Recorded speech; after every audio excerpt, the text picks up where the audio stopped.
VIP boxing down at Tonks' gym in Liverpool, where I'm about to chat to Mr. Ryan Dickens. Ryan, how are you doing, kiddo? Good, thanks, Lee. You? Very well, mate, very well. But I've got a big smile on my face, mate, because last time you were out, was it June or July? June it was, yeah. June. You had a VIP versus VIP. You fought Connor Goulding, Prospect v Prospect. And do you know something?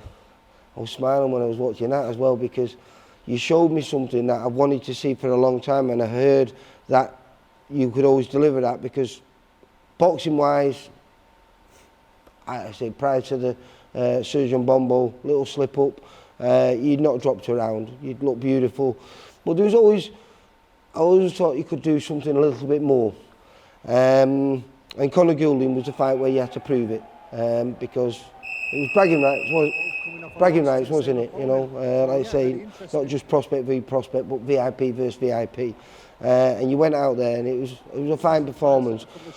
Not just a beautiful boxing display like you normally do, but a vicious one, mate. One that you were punching hard, great body punching that I've never seen you do before, and look so natural doing it. And then I've just been watching you here today on the bag and on the pads, and I don't know where it's come from, but power seems to be flowing out of you, mate.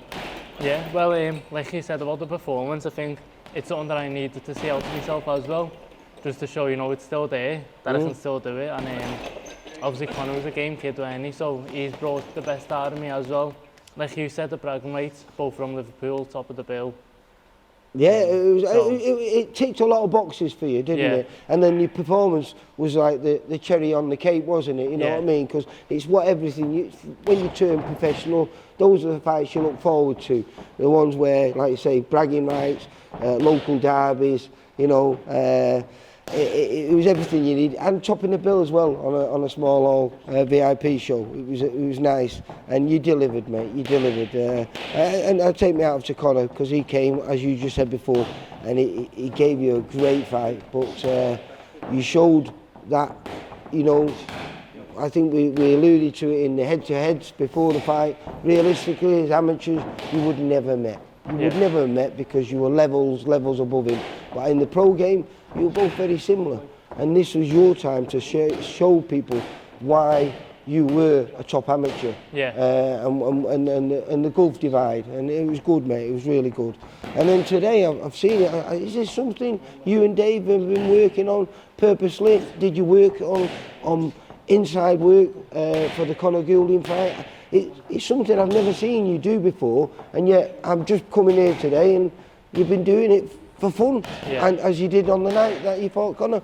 Yeah, to be honest, it is. We was working a lot on the insides and that, because obviously we all know, like, I can box on the outside behind me jab and that, but it was just about getting that inside work, like working on that, you know, getting that up to how good my boxing is, and yeah, like it just feels natural now. Do you feel that's a new string to your bow? Or has it always been there? Because I have spoke to your old coaches, and they all used to say when you were younger, you know, and why you were such a successful amateur, was you were a nasty little sod.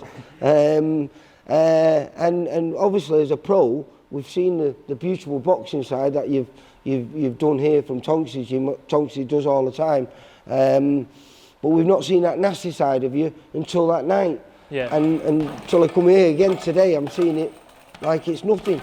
Is that a new string to your bow now? No, it's always been there. It's just been about me trying to get it out, to be honest. And well, it is out now. So are we going to see that? Because we've got a good opponent for you, a guy who's a bit similar to Connor Goulding. He comes to have a fight, and he's a man.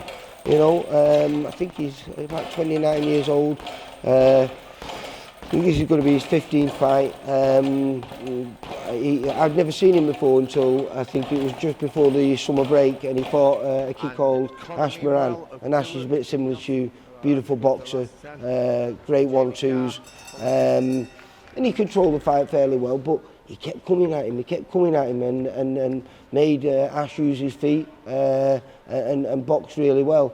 But I'm hoping we get to see a little bit of that beautiful boxing, that spitefulness that I've just been watching today and what you brought to the ring last June?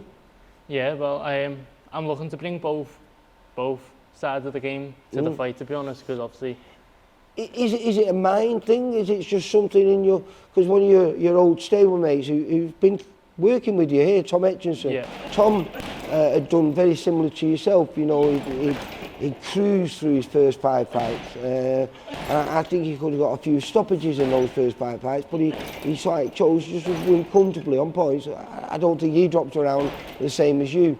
And then suddenly he went out and he stopped a kid that was a fairly tough kid, Dean Wilkinson, and then he stopped another kid in the first round on the TV show, and he just went, he said it was always there. He said, it was in my mind and I needed to bring it to the forefront. Is that, do you feel there's something clicked in your mind? And yeah, I feel like it's the same with me, to be honest. Like, I've always knew it's there, and like, I've wanted to get it out for ages, but like, it just like, it never happened, you know what I mean? But and how did you feel when it came out? I was made up, you know, like... You know, because I mean, everyone was talking positive about that. It was a fine performance, and it was a performance that we wanted to see for a long time. Did that encourage you now to want to do that more because of the compliments that you were getting on that night? Yeah, you'd always want people saying good stuff about you when you're fighting that, don't you? So like, I've set the bar, haven't I? And what about you? Well, you have, and you said it fairly high now, so we've got high expectations on the 13th when you fight Connor Meanwell. So yeah, I'm looking forward to it, and I think you're going to be topping the bill as you did last time. So I think it's you and topping the bill is between you and Jake Barton, who I'm going to catch up with later on today. Yeah. So again, you're moving up that ladder, aren't you? I am, yeah, staying at the top, aren't I? Is this exciting? Because I mean, you had nearly a year out through medical issues, didn't you? Where you had to get things sorted out, but slowly but surely, this is going to be fight number 9. Hopefully before the end of the year you might have fight number 10. Do you feel, because you're still 22, aren't you? Yeah. So some point next year, I presume you and Tonksy will be looking at maybe going for your first little title, maybe in your 10th, 11th fight or something? Yeah, probably, and it is exciting, isn't it?